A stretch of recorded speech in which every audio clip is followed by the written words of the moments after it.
Hello dear learners. तो arithmetic progression सिर्फ एक फॉर्मूला बेस्ड टॉपिक ही नहीं, इसमें हमें डेली लाइफ प्रॉब्लम्स भी देखने को मिलते हैं।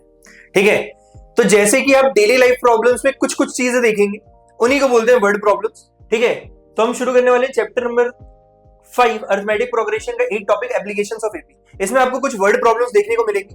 ठीक है, इससे आपको बेसिक चीजें यानी कि A D N A N S N ये सब आपको क्वेश्चन से ही पता करना है। मेन पॉइंट रहता है कि आपको वर्ड प्रॉब्लम पढ़ के आपको एपी बनानी है। एक बार एपी बन गई तो जो चीज पूछी है निकालने को वो आप निकाल के रख दोगे फॉर्मूले से ही। ठीक है, तो चलिए शुरू करते हैं ये टॉपिक। इसमें कुछ फॉर्मूले आपको वापस याद दिलाना चाहूंगा।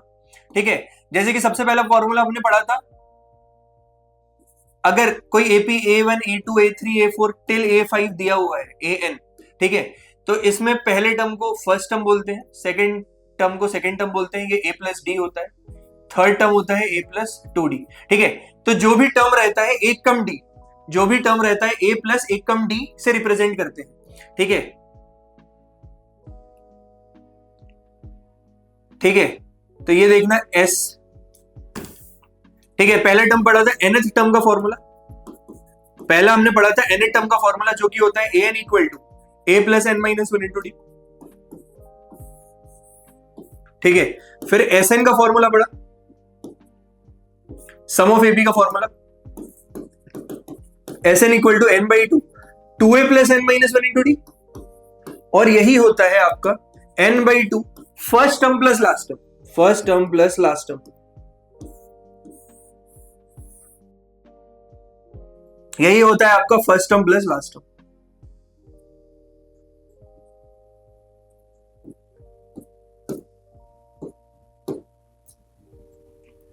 यही होता है आपका first term plus last term.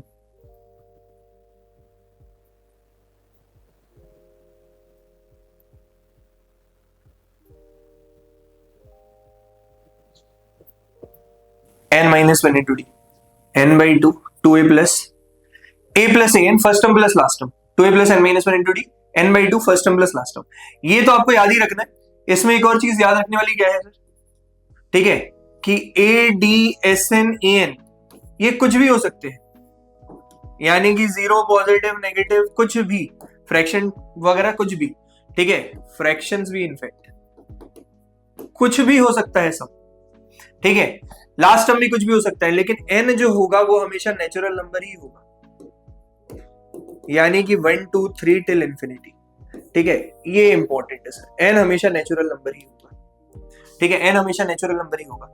अच्छा, अगर ये तो a और d हो गया, ये आपको लिखना आना चाहिए, किसी भी एपी को a और d में लिखना आना चाहिए, नंबर ऑफ टर्म से पता चल जाता है। ठीक है, अगर सम दिया हो और वहां से an पे जाना हो तो an होता है Sn माइनस Sn माइनस 1, उधर तक के टर्म का सम माइनस उससे एक कदम पहले के टर्म तक का पूरा सम। ठीक है, तो उम्मीद करता हूं ये पूरा फॉर्मूला चार्ट है, यही आपका एपी का पूरा पार्ट कवर करता है। ठीक है, और हर टॉपिक में यही काम आएगा। चलिए वर्ड प्रॉब्लम्स देखते हैं। ठीक है, तो हमको ये पता चल जाएगा कि कैसे प्रॉब्लम्स आती है। ठीक है, सारे प्रॉब्लम्स कवर करने की कोशिश की गई है जहां तक। ठीक है, Subba Rao started working in 1995। Subba Rao started working in 1995।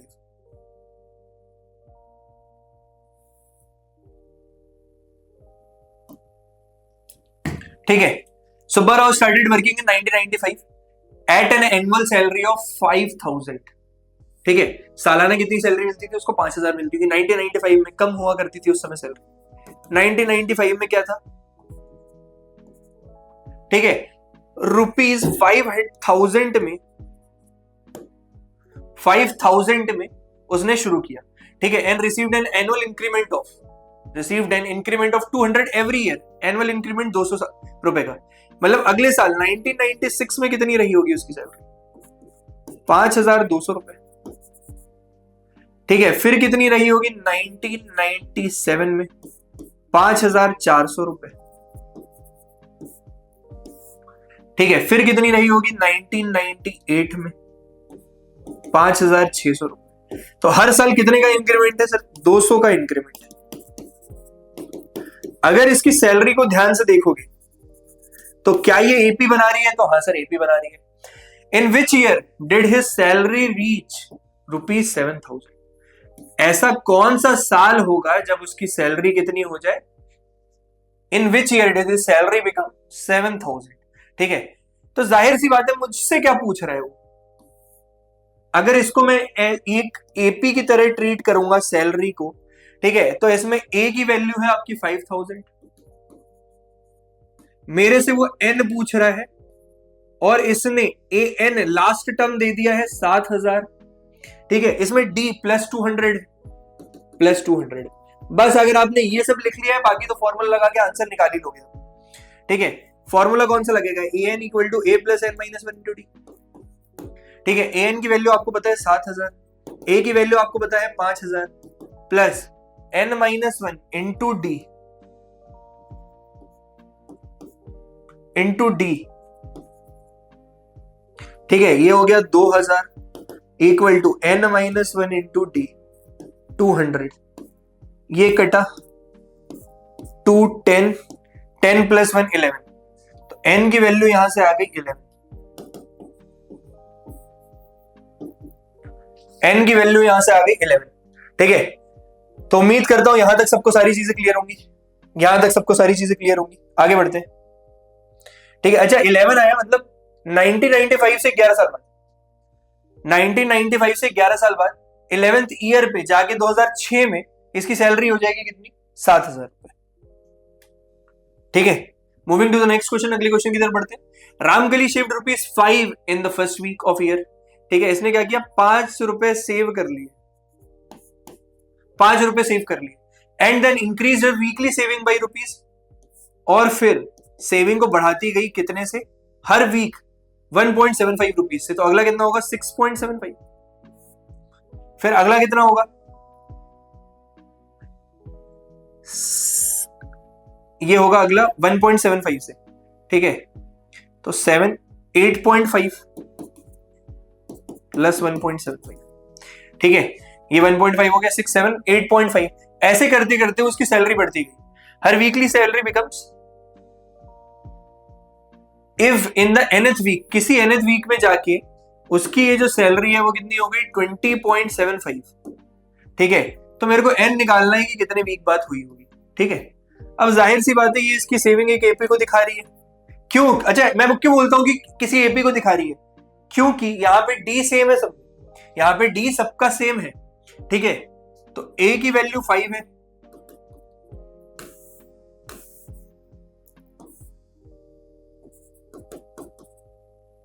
ए की वैल्यू 5 है, डी की वैल्यू 1.75 है। ठीक है, ए एन की वैल्यू 20.75 है, 20.75 है। ए की वैल्यू 5 है, डी की वैल्यू, ए की वैल्यू 5 है, डी की वैल्यू 1.75 है, ए एन की वैल्यू 20.75 है। ठीक है, ए डी एन हो गया, मेरे को एन निकालना है बस। ठीक है, फिर से एन का फॉर्मूला लग जाएगा, N equal to A plus N minus one into D. ठीक है, ए की वैल्यू है 5 plus N minus one into D 1.75, और ए एन है 20.75। 20.75 minus 5 15.75 upon 1.75 equal to N minus one. अभी कितने से जाएगा? 15 करोगे तो वो ज्यादा चले जाएगा। ठीक है,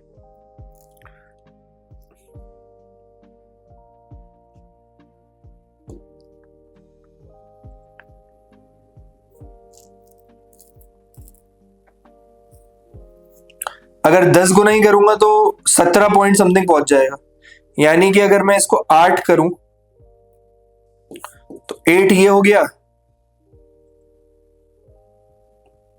और 4 में 3 बना देता है, 4 में 3 बना देता है, तो 8 3 11।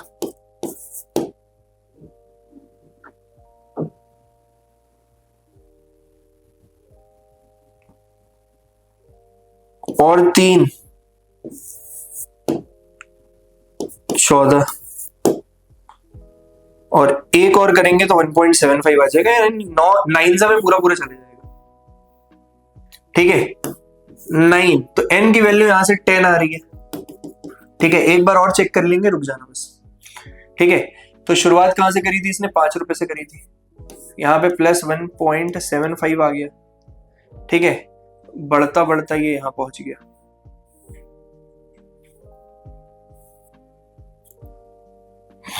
ठीक है, अब ध्यान से देखना जरा, इसके 2 डेसिमल, इसके 2 डेसिमल पूरे खत्म करते हैं। 175 करूंगा तो यहाँ पे 157 है, ज्यादा लेना पड़ेगा, पूरा ही लेना पड़ेगा इनफैक्ट। 175 9। ठीक है, 10 से करता तो 1750 होता, 9 कर रहा हूं तो 175 कम कर रहा हूं, 50 हटा दिया, 25,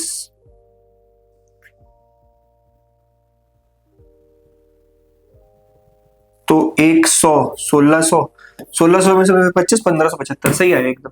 ठीक है, तो n की वैल्यू एकदम सही आई 10th। तो n की वैल्यू पूछी थी, n की वैल्यू निकाल दी कि भैया 10 वीक बाद, पहले वीक अगर यहां से शुरू कर रही है, 10 वीक बाद उसकी सैलरी की सेविंग कितनी हो जाएगी, इतनी हो जाएगी।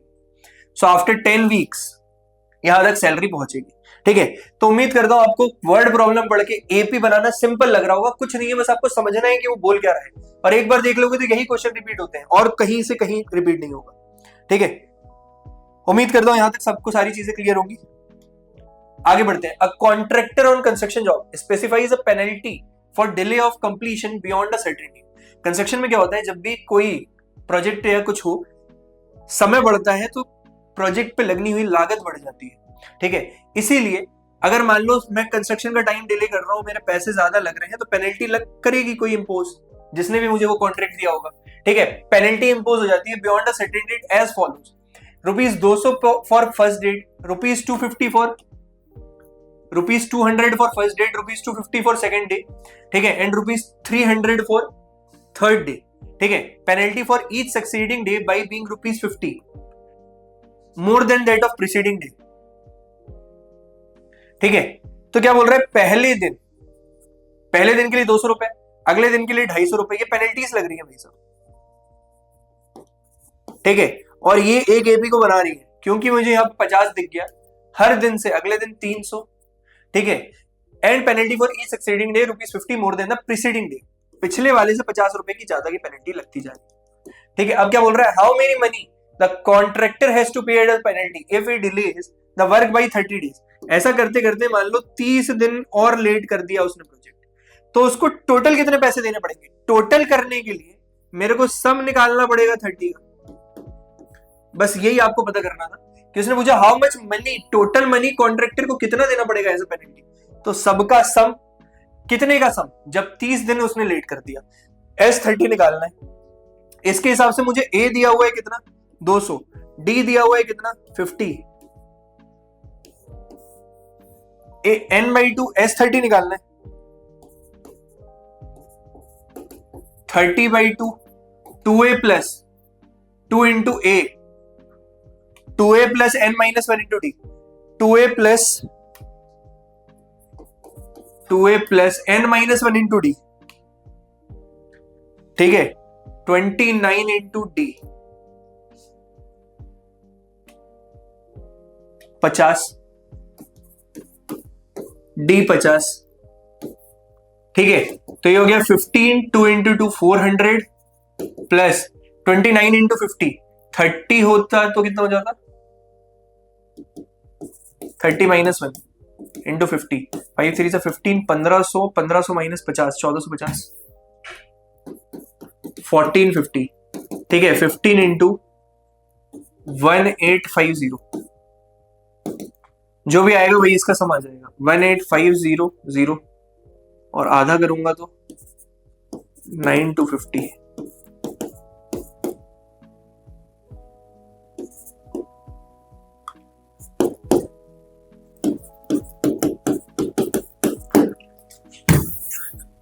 ठीक है, तो इतना सम उसको देना पड़ जाएगा, 27,260 रुपए। ठीक है, इतने रुपए उसको देने पड़ जाएंगे भाई साहब। ठीक है, कैलकुलेशन देख लेना, A 200 था, D इतना था, 2A plus n-1 into D, सब कुछ सही किया है। 15 400 1450 होगा, 30 होता तो 1500 हो जाता, एक कम माइनस। ठीक है, 1850 इंटू 15, 18,500 तो ऐसे ही हो गया, 5 और कर देंगे तो 18 और 9 ठीक है,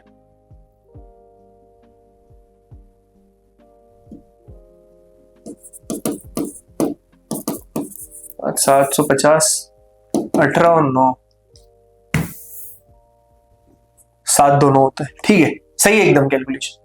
ठीक है, तो उम्मीद करता हूं यहां तक भी समझ में आ रहा होगा। अब सम ऑफ उसमें पहुंच चुके हैं हम। ठीक है, तो क्वेश्चन पढ़ के आपको बस ये लगाना है कि एन का फॉर्मूला लगेगा कि एस एन का फॉर्मूला लगेगा। जैसे कि a sum of ₹700 is to be given for 7 cash prizes. ठीक है, 7 cash prizes for their overall academic performance. 700 रुपए का टोटल कैश सम इतने का देना है मेरे को, यानी कि एस एन कहीं ना कहीं 700 रुपए दे रहा है। ठीक है, if each price is 20 less than the preceding price. ऐसे कितने कैश प्राइस देने? 1 2 3 4 5 6 7। ठीक है, 2 4 5 6 7। ठीक है, 7 ऐसे कैश प्राइजेस देने। ठीक है, 700 से शुरू है, सॉरी 700 से शुरू नहीं है, सबका सम 700 होना चाहिए। ऐसे कैश प्राइजेस क्या बोल रहा है? Each price is 20 less than it's preceding price. ये 20 कम है आपस में, ये क्या है? 20 कम है। ठीक है, अगर ये 20 कम है,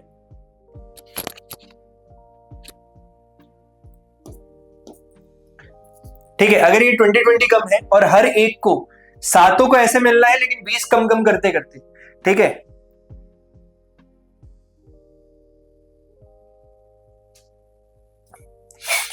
तो कितनी वैल्यूज रहेगी? ये first price, second, third, fourth, fifth, sixth, seventh, ये प्राइजेस है।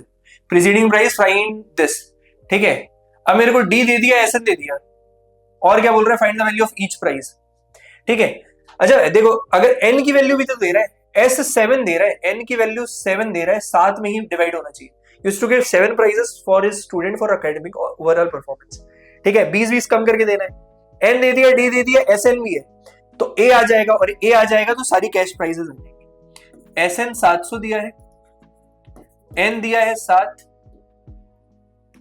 और डी दिया है आपका -20। तो S N equal to n/2 2a plus n-1 into D. ठीक है, n की value 7/2 700, 2a plus n-1 7 - 1 6 into D, minus का 20। ठीक है, -120, 100 टू 100 ये आ जाएगा, equal to 2a minus 120, 120 plus हो जाएगा 320/2 बराबर a। तो a की वैल्यू आपकी हो जाएगी 160। ठीक है, तो कैश प्राइजेस जो रहेंगे ना, उनकी वैल्यू आ जाएगी 160, 160 में से माइनस किया 140, 120, 100,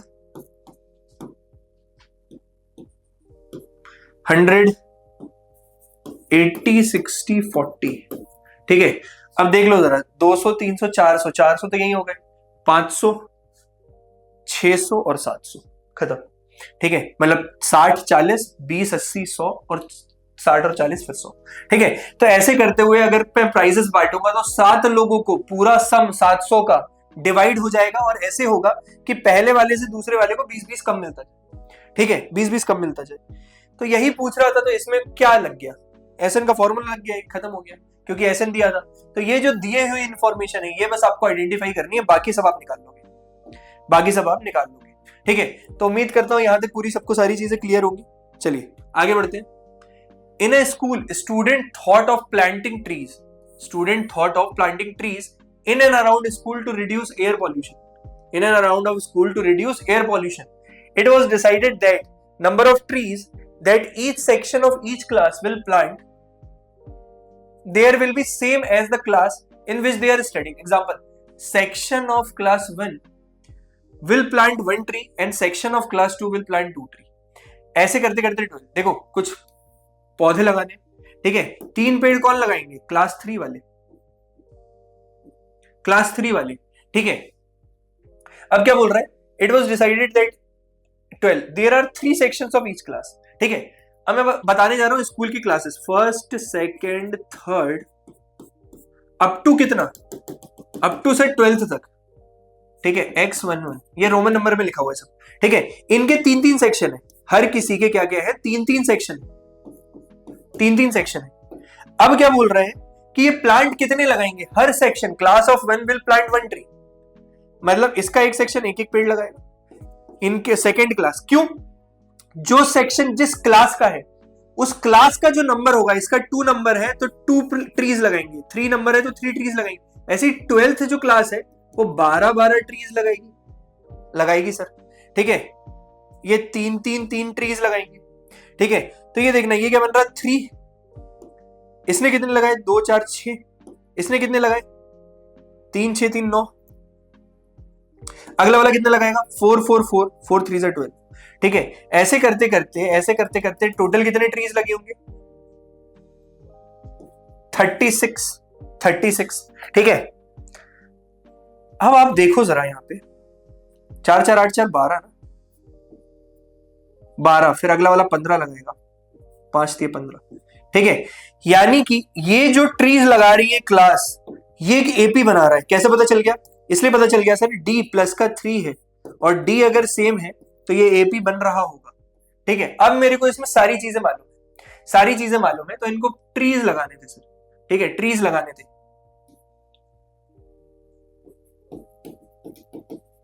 एक सेक्शन कितना, जितने उसके नंबर ऑफ क्लासेस है।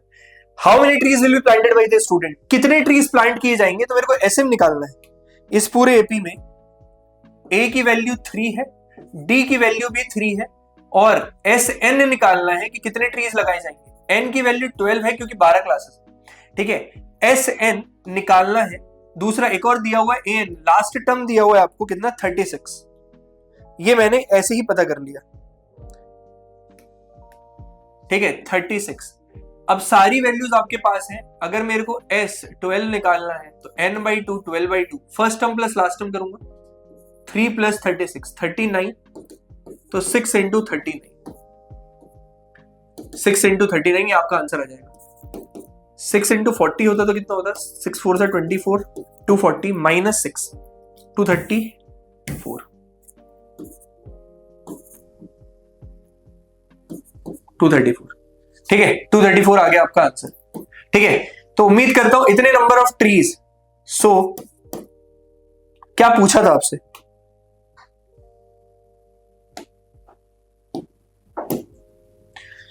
क्या पूछा था आपसे, आपसे पूछा था how many trees will be planted by the student. So students will plant total of 234 trees, ठीक है। ऐसे लास्ट में आपको स्टेटमेंट लिखना ही पड़ेगा वर्ड प्रॉब्लम्स में, जो भी पूछा गया था लास्ट में आप वो बताओगे जरूर, ठीक है। और इतने अच्छे से समझाया है तो कहीं कोई गड़बड़ी आएगी कि नहीं, ठीक है। अगला क्या बोल रहा है, spiral is made up of successive semi circles, successive semi circle से एक स्पाइरल बनाया गया with the centre alternatively at A and B.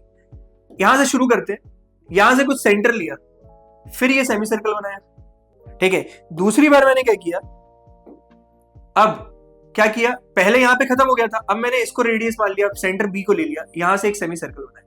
फिर तीसरी बार में क्या किया,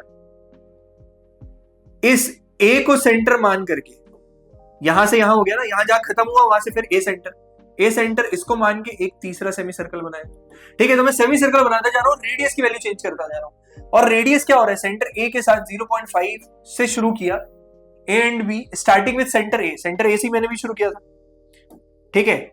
और रेडियस की वैल्यू मैं इतनी रख रहा हूं, तो जरा देखना सेमी सर्कल का पेरीमीटर कितना होता है, पेरीमीटर ऑफ सेमी सर्कल का आधा, यानी 2πr का आधा, तो πr होना चाहिए, अब क्या बोल रहे हैं, what is the total length of such a spiral made किया, तो ये देखो सेमी सर्कल का क्या आ रहा है, सर्कमफेरेंस आ रहा है, फिर अगले वाले सेमी सर्कल का, फिर अगले वाले, अगर मैं सारे सेमी सर्कल्स के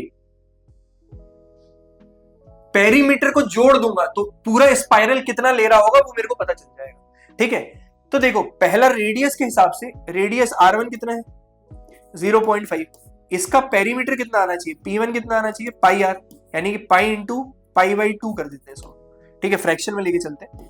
r2 कितना है 1.0 सेंटीमीटर, तो पेरीमीटर 2 कितना आएगा पाई आएगा, R3 कितना है 1.5, बस 3 ही चाहिए, ठीक है 3 ही चाहिए आंसर के लिए। P3 कितना होगा, P3 होगा 3/2 पाई, P3 कितना होगा 3/2 पाई, ठीक है। ऐसे करते करते चलता रहेगा, ठीक है। तो जो मेरे को AP बनती हुई दिख रही है वो है π/2 पाई 3π/2, ठीक है। तो ये किससे बढ़ रहा है, पाई तो मल्टीपल में हो रहा है, ये इसका d निकालेंगे तो कैसे बढ़ेंगे, पाई माइनस d निकालेंगे, pi minus π/2 which is equal to 2 pi minus pi, π/2 आएगा।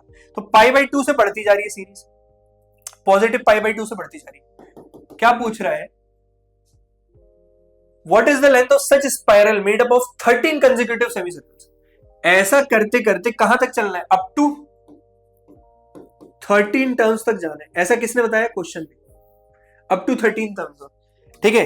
तो जो AB बन रही है इसके हिसाब से A कितना है आपका π/2, D कितना है आपका π/2, N कितना है आपका 13 कंसेक्यूटिव टर्म, और S13 की आपको वैल्यू निकालनी, ठीक है। सम 13 कर देंगे तो टोटल लेंथ कितना स्पाइरल का लगेगा, ये आ जाएगा। इसको निकालने के लिए मेरे को लास्ट टाइम भी नहीं पता है, तो ये S13 equal to 13/2 N/2 2A 2 into A 2 into π/2 2A plus N minus 1 into D, N कितना है 13 माइनस 1 12 into D की वैल्यू π/2, ठीक है। तो ये कर लो 13/2, इधर आ गया पाई प्लस 2 6 6 पाई, तो 7 पाई आ गया यहाँ पे, 13/2 इंटू 7 पाई। अब आपने उसमें क्वेश्चन में बोला था कि पाई की वैल्यू को कितना लेना है 22/7, क्योंकि हम अपना सॉल्व करने के लास्ट स्टेप पे है, मैं 22/7 ले लूंगा इसको, 7 से 7 घटा, 2 से 11 घटा, 13 into 11 146, 13 into 11 146, ठीक है। तो 146 सब कुछ केस में था, सेंटीमीटर में था, तो आंसर भी आएगा सेंटीमीटर में। इतने सेंटीमीटर की लेंथ रिक्वायर्ड होगी पूरा स्पाइरल की, ठीक है। So the total length of such spiral made up of 13 consecutive semicircle is 146 centimetre, ठीक है। तो आपको ऐसे लिख के पूरा खत्म करना पड़ेगा। तो उम्मीद करता हूं इसमें कुछ नहीं है, वर्ड प्रॉब्लम पढ़ के हमको बनाना रहता है बस। Moving to the next question, 200 logs are stacked in the following manner, ठीक है। 200 लॉग कुछ ऐसे रखे हुए हैं, 20 logs at the bottom, 20 bottom पे,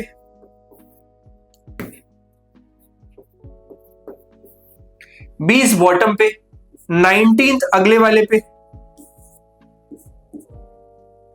ठीक है, 18th उसके अगले वाले पे,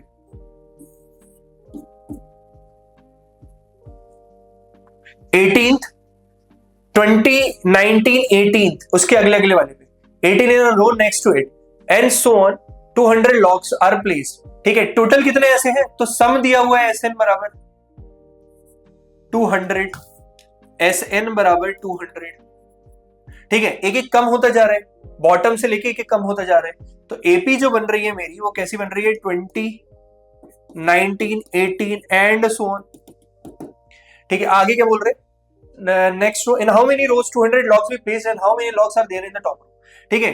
मेरे को N की वैल्यू निकालनी है और लास्ट रो यानी कि AN में कितना होगा ये भी वैल्यू पता करनी है, ठीक है। And how many logs are placed in top row, top पे जाते जाते तक कितने होंगे, ठीक है। तो पहले N निकालेंगे, N जब भी निकालोगे SN के फॉर्मूले से, A की वैल्यू 20 है और D की वैल्यू 19 माइनस 20 माइनस 1 है, ठीक है। तो आपको एक क्वाड्रेटिक मिलेगी, क्वाड्रेटिक की दो वैल्यूज आएगी, दोनों पे चेक करना पड़ेगा, ठीक है। तो वही बस करने जा रहे हैं, SN equal to N/2 2A plus N minus 1 into D, ठीक है। N/2 SN की वैल्यू है 200, N/2 N तो निकालना है मुझे, 2 into A 40 plus N minus 1 into D, N minus 1 N तो निकालना है, N minus 1 into D, D की वैल्यू माइनस 1 दे रहे हैं, D की वैल्यू माइनस 1 दे रहे हैं, तो माइनस N प्लस 1 41, तो यहां से देखना क्या आएगा, 200 into 2 400 equal to N 40 plus N minus 1 था, तो माइनस N प्लस 1 हो जाएगा, 41 minus N 40N minus N square 41 N minus 41N minus N square equal to 400। Quadratic दिख रही है N square minus 41N plus 400, equal to 0, equal to 0। अब यहां से n की दो वैल्यू आएगी,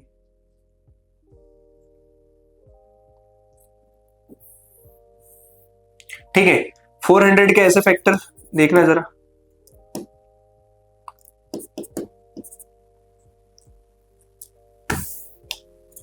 ठीक है। 400 के ऐसे फैक्टर, 4 4 जा 16, 25 जा 4 4 जा 16 और 25, 6 5 11 और 30, 16 और 25 ही बन रहे हैं। n square minus 16n minus 25n plus 400 equal to 0। n minus 16 minus का 25 n minus 16 equal to 0। So n minus 25 n minus 16 equal to 0। दोनों के इक्वेट किया, n की वैल्यू इधर से आएगी 25 और इधर से आएगी n की वैल्यू 16, ठीक है। अब दोनों पॉसिबल वैल्यूज हो सकती है, ठीक है। कोई सी एक तो नेग्लेक्ट होगी, एक एपी के दो n कभी नहीं हो सकते दुनिया में। एक एपी का एक ए, एक डी, एक n, एक एसएन, एक एन, जो भी निकालना होगा वो वाला टर्म होगा, ठीक है। तो दो n हो नहीं सकते, चाहे तो ये या तो ये। अब इसको चेक कैसे करेंगे, उससे पूछ रहा है लास्ट लॉग में कितना होगा।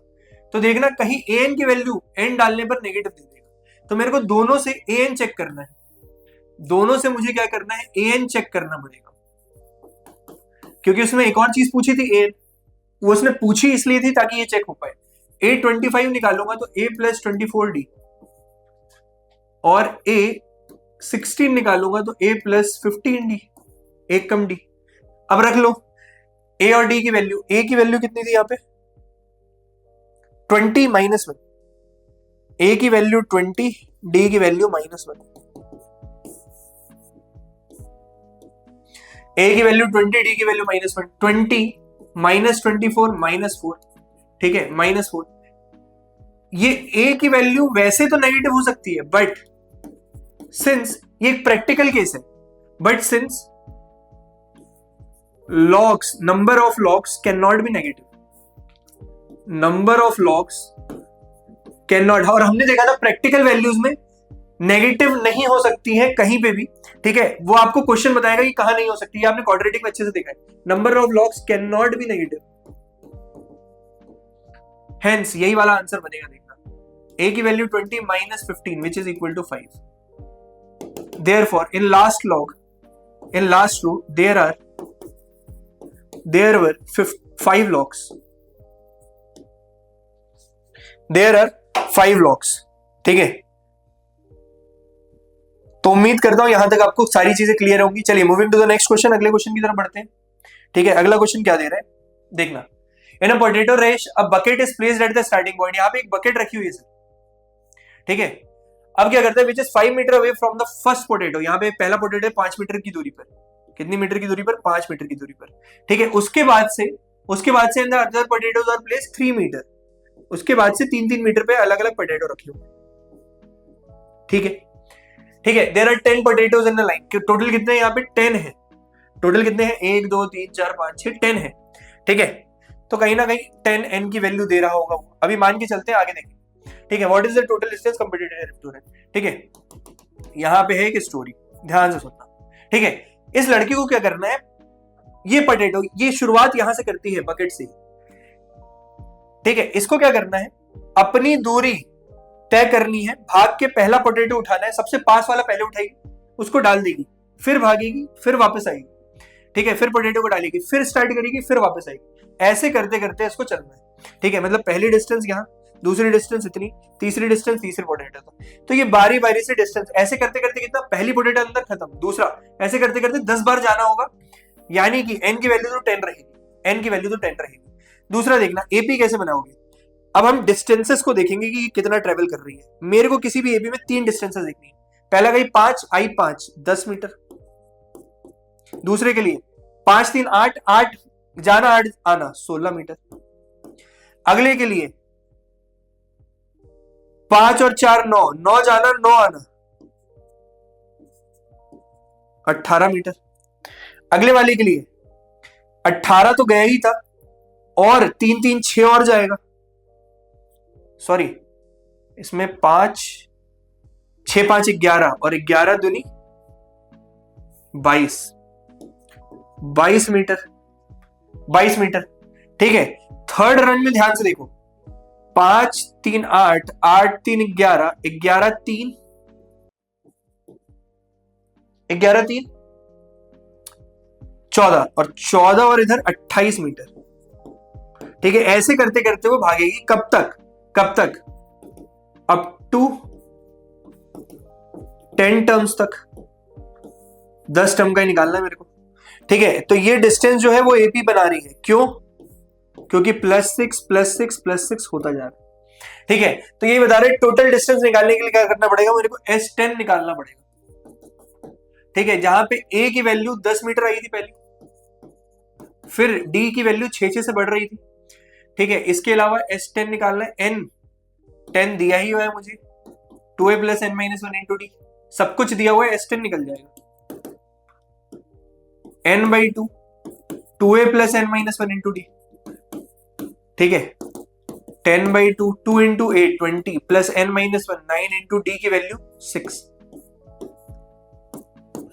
9 6 54, 54 + 20 74, 10/2 × 74, 2 3 6 2 7 14, 370 मीटर उसको भागना पड़ा होगा टोटल लेंथ, 370 मीटर। तो टोटल डिस्टेंस ये has to run equal to 370 metre. ठीक है, 370 मीटर। ठीक है, अब बस आपको लिखना अच्छे से, समझाया गया अच्छे से ही है। ठीक है, इसको रख के, इसको लिख के लास्ट में उसको एक लाइन लिख देना, जो भी पूछा है उसको एक इंग्लिश के स्टेटमेंट में, आपका आंसर यही खत्म होता है। ठीक है, तो उम्मीद करता हूं ये समझ में आया होगा। वर्ड प्रॉब्लम्स बहुत अच्छे अच्छे थे। ठीक है, बस आपको पढ़ के पता करना आना चाहिए कि सर किस में क्या लग जाएगा। ठीक है, इसके अलावा इसमें कुछ है नहीं।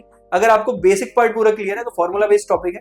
ठीक है, और इससे ज्यादा कहीं भी पढ़ने की जरूरत नहीं है। आपने अगर एपी स्टार्टिंग से लेकर अभी तक देखा तो हमने बहुत वैरायटी ऑफ क्वेश्चन कराए, भले ही आपको लेक्चर्स लंबे लग रहे होंगे इस बारे के, लेकिन आपको इतनी प्रैक्टिस तो करनी है कि आपसे ये टॉपिक बने ही बने। ये वो टॉपिक है जहां से गलती नहीं होती है, ये वो टॉपिक है जो आगे भी काम आएगा अगर मैथ्स पढ़ोगे तो।